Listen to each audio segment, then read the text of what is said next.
Wow, wow, wow, wow, wow. Ciao a tutti amici. Halo teman-teman semua, ketemu lagi dengan Bung Bob. Wow, pasti sahabat Bung Bob semua masih happy ya. Bagaimana sahabat Bung Bob sudah merayakan kemarin kemenangan Inter atas Barcelona? Nah, sahabat Bung Bob, hari ini gua pasti akan bicara tentang berita-berita baik aja ya, yang menggembirakan kita, membuat booster kita jauh lebih kuat ya sahabat Bung Bob. Nah, sahabat Bung Bob, yang pertama yang pengen gua bahas yang kita lupakan kemarin adalah Stefan De Vrij ya. Bagaimana dia dicadangkan selama ini sama si Inzaghi dengan memainkan Acerbi. Tapi sebelum gua bahas dia, sahabat Bung Bob, silakan subscribe dulu ya dan klik loncengnya. Thank you gitu loh. Nah, sahabat Bung Bob tahu ya bahwa kemarin Lewandowski itu adalah untuk saat ini adalah top scorer sementara La Liga dengan 9 gol, 2 assist, hanya 7 pertandingan. Hebat nggak? Hebat sahabat Bung Bob. 7 pertandingan tapi 9 gol gitu loh. Ya mungkin kalau dibanding Haaland beda ya. Haaland kan masih muda gitu loh. Tapi Lewandowski ini kan memang berbahaya. Kalau di kotak penalti ya kita sama-sama tahu lah. Walaupun umurnya 34 atau 35 tahun. Tapi dia benar-benar orangnya ya bisa beradaptasi di mana aja gitu loh. Nah, sahabat Bung Bob, nah itu kan yang perlu kita bagaimana menjaga dia. Nah, ternyata Stefan De Vrij benar-benar melakukan kerjanya dia gitu loh. Benar-benar bagaimana dia memarking, bagaimana dia tidak memberi gerak sama si Lewandowski. Makanya sahabat Bung Bob lihat, ada nggak Lewandowski menendang bola ke gawang Onana? Hanya satu kali aja waktu itu juga pelan kan. Nah tapi sundulan atau apa nggak ada peluang gitu loh. Itu benar-benar kerjaannya Stefan De Vrij itu luar biasa. Jadi dia diberi rating 7,5 sahabat Bung Bob. Jadi memang dia back kita itu Skriniar bagus, Bastoni bagus, tapi yang paling menonjol memang dia sama Skriniar. Tapi karena dia posisinya back tengah, jadi dialah yang benar-benar bisa membaca permainan lawan gitu loh. Nah, ini salah satu benar-benar nih gua bacain sedikit ya. Jadi back Stefan De Vrij mendapat pujian signifikan karena menjaga striker Barcelona Robert Lewandowski gitu loh. Jadi benar-benar ini salah satu media cetak yang berbasis di Milan, Corriere dello Sport, yang mencatat secara khusus keberhasilan Stefan De Vrij mengawal si Lewandowski. Nah, tidak ada back yang merasa sepenuhnya nyaman melawan Lewandowski. Siapa sih yang nyaman? Orang di Bayern Munchen dia selalu top scorer di Liga Jerman, sekarang di Liga Spanyol gitu loh. Siapa yang nyaman? Gak ada yang nyaman. Tapi itulah kehebatannya si De Vrij gitu loh. Nah, jadi dia dianggap sebagai salah satu striker terbaik di generasinya dan lebih dari 1 gol dalam 1 pertandingan untuk musim ini menuju pertandingan kemarin. Ya itu yang gue bilang tadi, 7 pertandingan 9 gol gitu loh. Nah, faktanya bahwa De Vrij memulai pertandingan pertamanya untuk Inter setelah dicadangkan untuk 3 pertandingan. Ya, dia selalu dicadangkan gitu loh. Nah, kenapa? Yaitu karena performanya menurun gitu loh. Namun dia beri kepercayaan sama Inzaghi untuk menjadi starter melawan Barcelona dan dia menjawab keraguan itu. Namun pemain berusia 30 tahun tidak terlihat bermasalah saat memenangkan pertarungan fisik dengan Lewandowski, menunjukkan jenis ketenangan dan kekuatan yang tidak selalu terlihat darinya belakangan ini. Nah ini, jadi memang kita tidak bisa pungkiri bahwa De Vrij kemarin kan sangat menurun performansnya, tapi dengan adanya pertandingan Barcelona, dia diberikan starter dan dia membuktikan diri. Nah kemarin sahabat Bung Bob, dia ditarik itu bukan karena digantiin ya, maksudnya diganti itu bukan karena apa-apa, karena memang ada cedera gitu loh. Nah mudah-mudahan aja ini kan cuman mungkin kecapean atau apa gitu kan. Nah, jadi kita berharap dia nanti di Sassuolo juga bisa bermain ya. Kalau nggak kan ada Acerbi. Tapi melihat si Stefan De Vrij ini mainnya bagus, nah kita berharap dia bisa konsisten lagi. Kita ingin trio BSD kembali lagi sahabat Bung Bob ya. Nah itu salah satu. Nah terus sahabat Bung Bob yang paling menarik juga adalah kan gini, sahabat Bung Bob tahu ya bahwa Barcelona itu yang bisa mengalahkan itu salah satu kalau Inter itu zamannya Mourinho gitu loh. Jadi benar-benar Inzaghi ini benar-benar mendapatkan pujian yang sangat besar ya dari semua media-media Italia. Bisa mengalahkan Barcelona yang terkenal dengan penguasaan bola, dengan permainannya di Eropa. Siapa yang nggak tahu gitu loh. Tapi dia bisa ini. Nah ini pelatih Inzaghi harus merangkul batinnya Jose Mourinho ya. Kita nggak bisa lupakan ya Mourinho ya. Nah untuk mendapatkan hasil melawan Barcelona kemarin malam, dan dia melakukan hal itu gitu loh. Ini adalah pandangan seluruh media Italia, dengan Interista menyoroti pujian yang diterima sang pelatih atas bagaimana ia mengatur timnya dalam peringkat pemain untuk pertandingan tersebut. Nah, Inter menghadapi salah satu tim penguasaan bola paling tangguh di Eropa dalam bentuk Barcelona, dan mereka selalu tampak harus melakukan sedikit pertahanan. Inzaghi tidak tampak terlalu peduli dengan timnya yang memaksakan diri pada pertandingan dalam penguasaan bola. Ya, kita kan tahu bahwa Inzaghi itu terkenal dengan Inzaghi Ball ya, tapi ini positifnya, sahabat Bung Bob harus lihat positifnya. Inzaghi sudah mulai berubah. Selama ini dia kekeh, tetap siapapun lawannya dia tetap melakukan Inzaghi Ball. Nah sekarang dia melakukan yang namanya Catenaccio ya ala Itali gitu kan. Dan bahwa memang tidak bisa pemain Barcelona menguasai 80%, tapi tidak bisa pergerakan mereka dibatasin terus sama pemain-pemain Inter gitu loh. Bahkan di babak pertama aja tidak ada satupun peluang pemain-pemain Barcelona gitu. Hebat nggak? Hebat sahabat Bung Bob. Jadi kita berharap Inzaghi begini gitu loh, melakukan sesuatu. Jadi melihat lawannya siapa, dia tidak harus selalu memainkan permainan cantik, nggak penting gitu loh. Yang sekarang yang dia butuhkan adalah seperti gue bilang, booster, menang ya.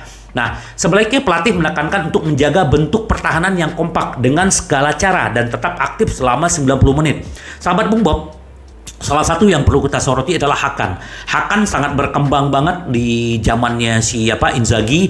Dia juga udah mulai bagus bertahannya. Ini gue lihat bertahannya dia bagus gitu loh. Jadi artinya pemain-pemain Inter banyak yang positif gitu loh. Artinya sekarang tinggal bagaimana Inzaghi ini membuat timnya konsisten gitu loh. Bahwa ya yang setahu gue salah satu kemarin yang gue kutip dari bahasannya si Inzaghi, bahwa ini baru permulaan.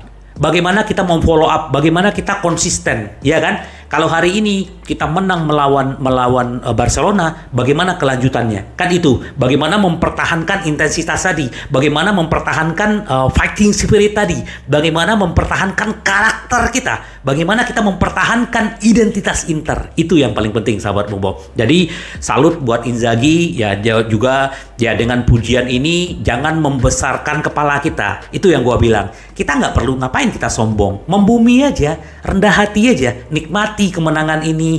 Kenapa? Karena masih banyak pertandingan-pertandingan ke depan. Ya, Sassuolo sudah menunggu kita di malam minggu. Sahabat Bung Bob, mari kita dan juga sama-sama nonton dan berharap Inter mendapatkan hasil yang bagus. Karena di Liga kita udah beberapa kali kalah ya, udah 4 kali bahkan ya. Jadi kita berharap ya hasil yang terbaik. Nah, itu. Nah, terus sebelum pertandingan Liga Champion, bagaimana Moratti menyoroti Inzaghi, dia masih mendukung bagaimana Inzaghi di Inter gitu. Nah, setelah pertandingan pun dia benar-benar senang.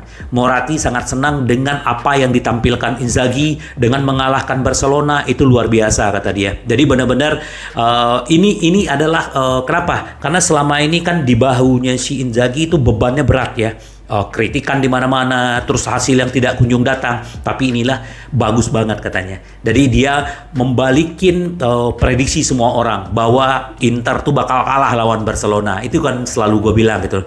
Nah, nih jadi pekerjaan masih jauh dari selesai kata si Moratti. Tetapi mendapatkan hasil besar melawan tim yang tangguh seperti Barcelona adalah langkah besar ke arah yang benar. Inzaghi telah mengambil banyak tekanan dari bahunya dengan kemenangan atas Barcelona.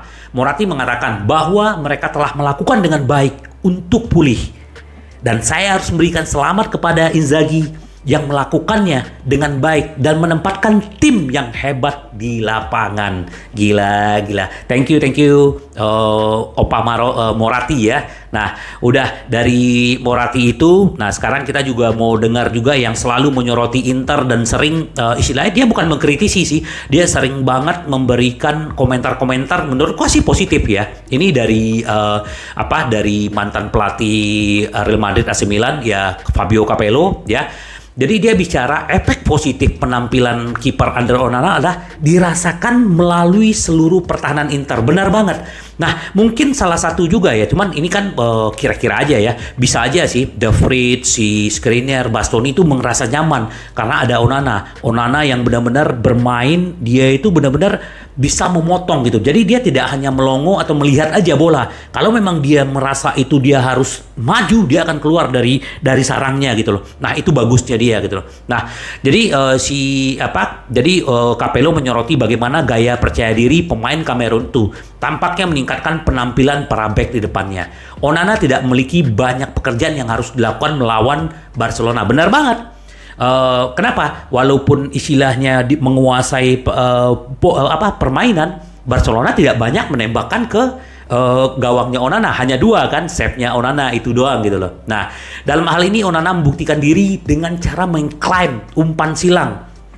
Dengan secara proaktif. Nah, ini yang dibilang proaktif, memposisikan dirinya. Jadi kalau memang dia harus keluar, dia harus keluar gitu loh. Kalau nggak salah tuh yang mainnya seperti itu kayak kipernya Manchester City itu seperti itu kalau gue lihat ya, pemain Brazil ya. Nah, 3 back memiliki permainan yang sangat baik untuk membantu tim meraih clean sheet bersama dengan penjaga gawang, dan perasaan bahwa penjaga gawang dengan jelas mendelegasikan hal-hal tertentu kepada diri sendiri. Para pembela memiliki gagasan yang jelas tentang di mana mereka harus fokus. Jadi benar banget kata si Capello ya. Jadi benar-benar Inter dengan adanya kiper seperti si Onana ini benar-benar membangkitkan kepercayaan diri. Menurut gua sih bukan hanya pemain belakang ya, pemain tengah, pemain depan. Kenapa? Karena mereka punya kiper yang bagus gitu loh. Nah, satu lagi sahabat Bung Bob. Jadi kalau Handanovic bukan dia nggak mau memberikan tempat kepada Onana. Ini kan sebenarnya keputusan itu adalah dari Inzaghi gitu loh. Jadi dengan kondisi seperti ini harusnya nanti di Sassuolo Inter juga memakai Onana gitu loh. Kenapa? Karena ya Onana udah membuktikan diri. Selama 3 kali bermain di Liga Champions dia udah 2 kali clean sheet kan. Hanya kebobolan 2 gol dengan Bayern Munchen, tapi save-nya waktu itu ada 10 gitu. Jadi benar-benar kita berharap Onana juga konsisten ya dengan menunjukin skillnya dia, konsistennya dia bermain ya, bagaimana dia bisa membuat safety gawangnya Inter gitu loh. Nah itu salah satu yang gue pengen soroti gitu loh. Nah terus satu lagi sahabat Bung Bob, jadi memang sekarang ini kan satu lagi berita baiknya adalah kemarin adalah Skriniar itu menjadi kapten, dan semoga aja dia bisa melanjutkan kiprahnya Handanovic sebagai kapten. Kenapa gitu loh? Karena gini, sekarang ini kan Inter belum melakukan pembicaraan. Rencananya nanti melakukan pembicaraan kontraknya dia. Sementara agent dia kan udah di Kota Milan kemarin kan. Ini jadi mungkin masih tarik ulur. Nah nanti setelah pertandingan melawan Barcelona itu akan dilanjutkan. Nah ini yang gua baca menurut si pakar transfer Italia itu Gianluca Di Marzio melaporkan bahwa pemain itu akan mendapatkan penghasilan tertinggi di klub. Dia akan ditawarkan kurang lebih 6,5 juta gitu loh. Karena ya mungkin Inter juga akan istilahnya PSG menawarkan 9 juta. Cuman karena dia sudah lama di Inter, mudah-mudahan hati dia benar-benar di Inter karena udah 5 tahun kan. Nah, itu yang bisa membuat dia bertahan gitu loh. Nah, jadi kesempatan baru belum dimulai tapi akan segera. Inti bagaimana kemajuan pembicaraan adalah apakah Skriniar memutuskan untuk menerima tawaran yang termasuk dalam kebijakan klub tentang upah. Nah itu nanti kita tunggu gitu loh. Jadi karena kenapa? Karena si PSG masih tetap menggoda si Skriniar. Tapi kalau gua ngelihat kemarin melihat permainannya si Skriniar, dia udah mulai fokus. Apalagi gagahnya dia dengan pakai ban kapten itu ya, itu benar-benar luar biasa sahabat Bob. Kita berharap ya ini semua kan berita-berita baik. Kalau memang udah ada pembicaraan, Inter akhirnya mau memberikan 6,5 juta ya. Kalau gua pribadi ya mau gua kasih 7,5 juta. Cuman kan masalahnya Inter kita tahu bagaimana keuangan situasinya. Karena kan yang namanya tim bukan bicara hanya satu pemain. Semoga aja Opa Marotta mendapatkan negosiasi dengan Milan Skriniar dan Milan Skriniar tetap bertahan. Gua sih kuncinya sebenarnya di Milan Skriniar. Kalau dia mau bertahan, gajinya kan udah naik 2 kali lipat kan. Nah, ini akan baik buat kita gitu loh. Kenapa? Karena ya akan panjang sekali ya, kita ke depan pertandingan banyak, terus Piala Dunia berhenti dulu sebentar, terus main lagi. Kita berharap benar-benar nuklir ya sebelum kita libur ya, libur liga, semua udah beres lah. Masalah mungkin juga De Vrij ya, kita kasih kontrak, Inter kasih kontrak ke dia bagaimana gitu, dibereskan lah semua. Kalau menurut gua itu salah satu yang manajemen harus kejarkan gitu loh, supaya kita nanti di Januari setelah Piala Dunia kita udah nggak berpikir lagi, wah Milan Skriniar mau dijual, si De Vrij maunya dijual. Jangan seperti itu ya sahabat Bung Bob. Jadi berita-berita baik ini semoga mempengaruhi Inter, dan kita berharap ya Inter terus konsisten, karena permainan yang ditunjukin kemarin itu luar biasa. Menurut gua itu luar biasa, bagus banget permainan Inter, kompak, dan serangan-serangan baliknya luar biasa sahabat Bung Bob. Jadi ya kalau misalnya ada omongan, oh ini wasit lah apalah, itu kita nggak dengerin lagi. Udah main, udah selesai, kita udah menang, dan kita nikmati. Kita tunggu konsistennya Inter di malam minggu sahabat Bung Bob. Sampai ketemu lagi dengan Bung Bob. Bye bye. Ci vediamo.